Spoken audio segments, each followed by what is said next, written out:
Мен айтышым керек болуп калды. Кайра кыргыз элин көчөдө калды да. Жаңыреки биз сүйлөшкөндө эле, жаңыреки көбүңөр ошо ар кандай маселеде көтөрдүңөр. Бул строй компаниялар. Кыргыз элин мен акыркы 6 жылдан бери укук коргоочу болуп келем Кыргызстанда. Кандай гана аферисттерди көргөн жокмун да. Мына акыркы эле аферисттер бул Ихсан. Мына азыркыга чейин акчасын ала элек, бирөө бир тыйынын ала элек, түрмөдө отурат, Ихсандын негиздөөчүлөрү.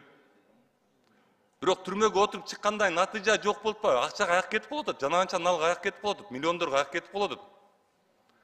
Эмнеге Кыргызстан азыркыга чейин 2024-жыл аферисттердин өлкөсүбүз?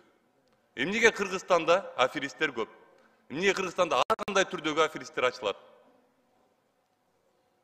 Эмнеге Кыргызстанда башка жарандардын, башка өлкөнүн жарандарына паспорт алуу жеңил жана оңой? Эмнеге бизде коррупция аягына чейин кете элек? Эмнеге биз ушул нерселердин баарына азыркыга чейин көз жумуп келебиз? Марлен Абдрахманович экөөбүз чогулуш уюштурдук. Ошол строй компаниялардын бая проблемаларын, көйгөйлөрүн угуу боюнча. Чогулушуга бир 100-150 адам келет экен десем, биз айттык, чогулушуга ошол алданып калган компаниялардын бая өкүлдөрүн кылып туруп анан кийин келгиле дедик да. 60 компания, 60 строй компаниядан 1000дей адам келип туруп жана залга батпай калды. Ал биз мындай аздан келгиле дегенде батпай калды. Баарын көйгөйү бирдей, көчөдө калдык дейт. Биз жогорку кеңеш, өкмөт, президент бияка келатканда эмне деп келебиз? Биз гарантпыз деп келебиз, туурабы? Биз гарантпыз. Биз силерге, жарандарга гарантия беребиз. Силер алданбайсыңар. Силерди биз коргоп беребиз деп келебиз да. Эмнеге колубуздан андай нерсе келбейт? Алмаз Акунжанович. Эмнеге келбейт?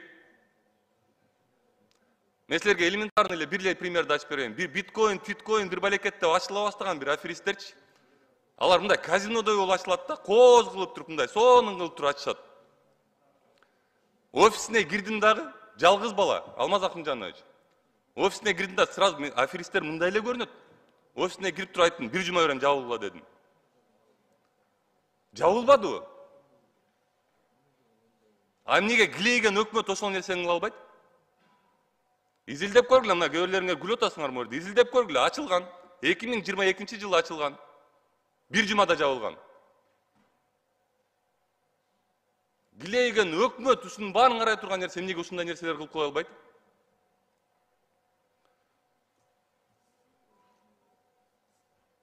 Мына жада калса, биздин коллегабыздын деле компаниясында 5000дей үй бүлө көчөдө жатат. Бир объект жок достроенный. 10 объект баштаган, бирөөсүн бүтүргөн эмес. Мына жогорку кеңеште отурат. Кандай бул? Бишкекте 5000 үй бүлө көчөдө жатат. Кандай көз караштабыз? Же силерге келбейлби ал боюнча? Силерге кат жазбайлы эшикиңерге? Ар бирөөңөрдө, коллегалар, урматтуу, 90 депутатпыз мөрдө. Ар бирөөңөрдө строй компанияга алданып калган тууганыңар бар. Таанышыңар бар. Ар бирөөңөрдө. Мен баарынан сурап көрдүм. Баарында көчөдөгү кишилердин ар бир адамда тууганы бар экен. Бул канча деген акча? Бул деген миллион деген акча да. Бир строй компанияны изилдеп көрдүм. 3 объект бар экен. Алмаз Акунжанович, мен сизге списогун берем азыр, строй компаниялардынчы. 3 объект бар экен. 18-жылы баштап 3 объекти. Бүт 3 объекттен котлованда азыр. 18-жылы баштаган. Бир объекттен эсептеп көрсөк, 12 миллион бир адамга в среднем бир семьяга $10.000 эсептедик. Ал $10.000 эмес таякта.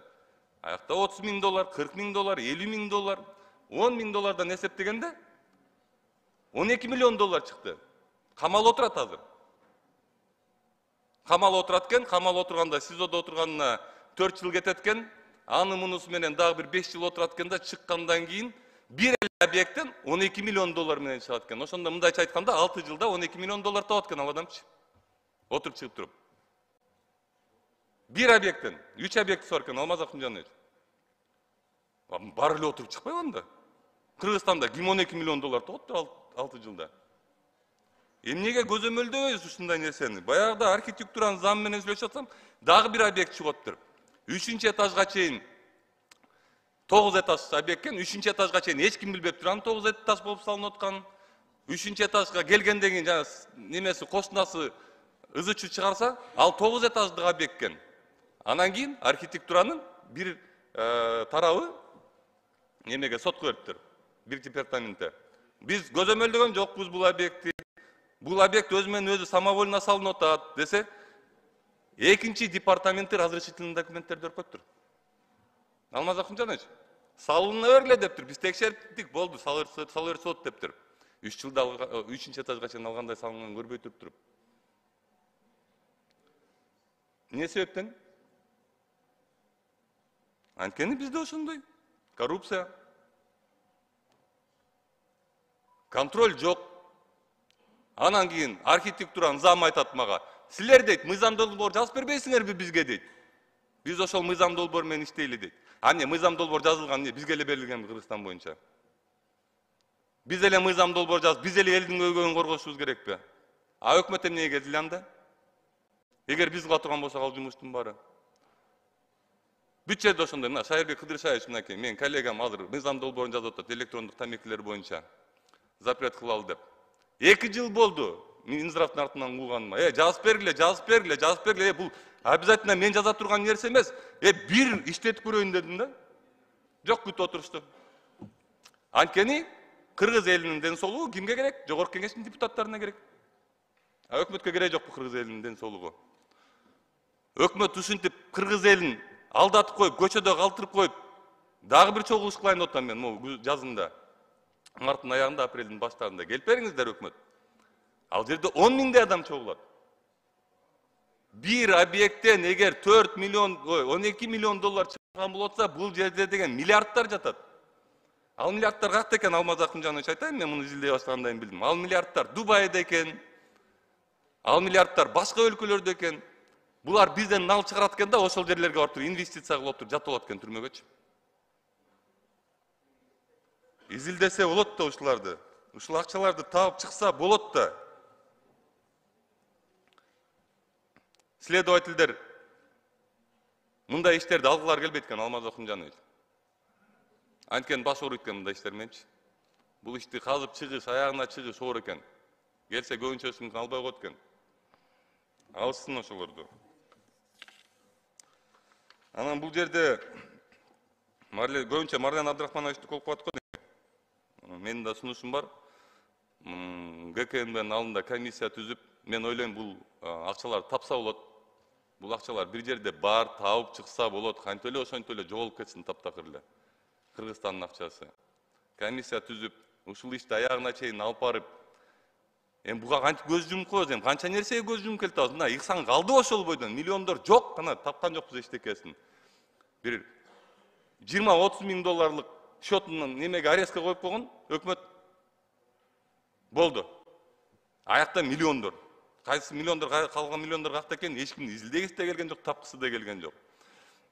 Ошол себептен Мострой компанияларга алданган, жабыркагандар боюнча ошол неменин алдына айла жок экен, ушинтип суранышыбыз керек экен, ГКНБнын алдына бир комиссия түзүп, ошо элдерге кантип жардам бере алабыз? Бир жол жардам берип көрөлүчү өзүнүн элибизге, аягына чейин. Да жөн эле сөздөр менен эмес, биякта жогорку кеңештин трибунасынан бир жогорку кеңештин депутаты сүйлөп коюп, анан кийин макул деп коюп туруп, анан кийин жок болуп кетпейм да, аягына чейин чыгып көрөлүчү. Ошол акчаларды изилдеп таап көрөлүчү. Может, жана дольщиктерге кайра бере алабыз ошол акчаларды. Көңүл бургандарга чоң рахмат. Рахмат.